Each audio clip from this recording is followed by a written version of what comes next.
y'all, it's your girl Michaela Janae here, back with another video. And for today's Maja Speaks, I will be talking about what are you guys doing with a little bit. So let's just quit all the talking and hop right into the video. Alright you guys, so I was planning to do another Maja Speaks for today, but the Lord really gave me this word. I want to talk about what are you doing and what am I doing, what are we doing with a little bit. One thing that people in general forget about God and forget about blessings is that we have to do good with the little that we have, that the small things that God has given us, to get more.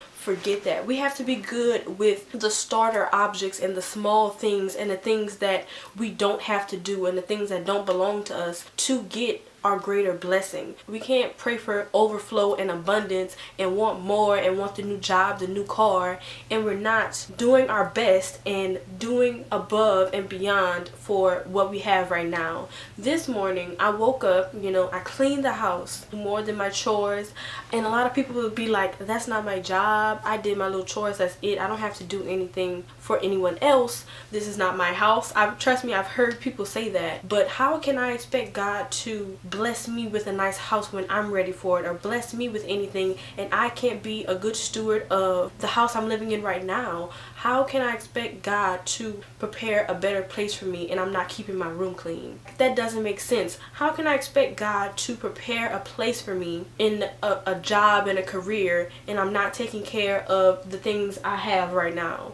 I'm not washing my makeup brushes. I'm not cleaning up my crafting room. There's certain things you have to do to prepare for your blessing. What are you doing with a little bit? I see so many people who have hopes and dreams and they want this nice car and they want this Benz and they want something else, but when I step in your car, it's dirty.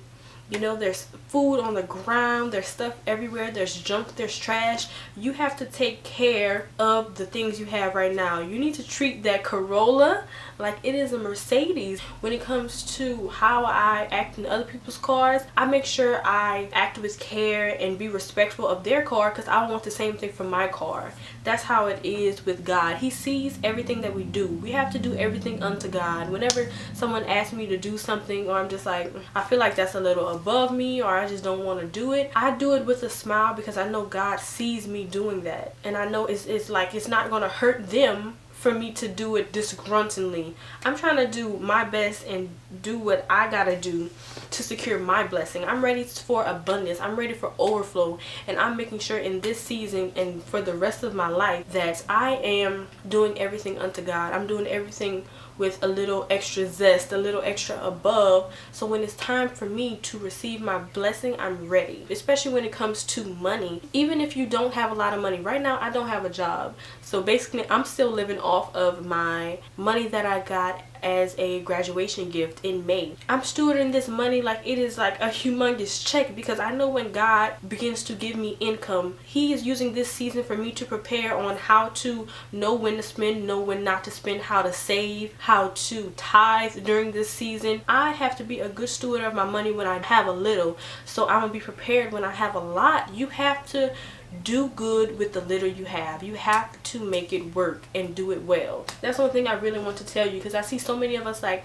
well, I'm not going to do this until I get a new car. I'm not going to clean this until I get the new thing. I'm not going to make my bed until I get some new sheets. I know so many people like that. You have to do the right thing, do the good thing, and do it to the best of your abilities before you even get more. Do you realize behavior like that is keeping you from the next thing? It's keeping you from the blessing. It's keeping you from the abundance. You have to really think about this. It's really simple on how it works. You're not going to get the thing you're praying for if you're not prepared and ready for it. You have to really sit down and see, what are you doing with the little things? It's like, okay, you're like, God, I want to be healthy, I want abs, but I'm gonna keep eating out and I'm gonna keep eating these fries. What are you doing with the little stuff? eat an apple. Just switch little things. Meet God halfway on your blessing. Be prepared, be ready. How I'm gonna get abs and I'm not willing to make the changes to my diet, I'm not willing to exercise regularly to get what I want. We have to do the work and do it well. Don't do it disgruntledly. Do it to the best of your ability. And when I'm telling you the outcome is going to be crazy, the outcome is going to be righteous. Like, do your best with the little you have and abundance will come your way. That's all I had to say for this video. I know it's kind of short, but I feel like you guys get the message better when it's nice and sweet. Assess the people around you and the people in your life. You're going to see the people that are constantly saying things but they're not living it. They're like, I want this bigger house, but they don't clean theirs. It doesn't add up. It doesn't make sense. So I want you guys to make sense. Hopefully you take this advice. I know I'm going to take my own advice. I'm going to highlight y'all in next Monday's video. I don't even know what I got coming out this week, but I hope you guys enjoyed whatever it is. I'm going to see you guys when I see you next.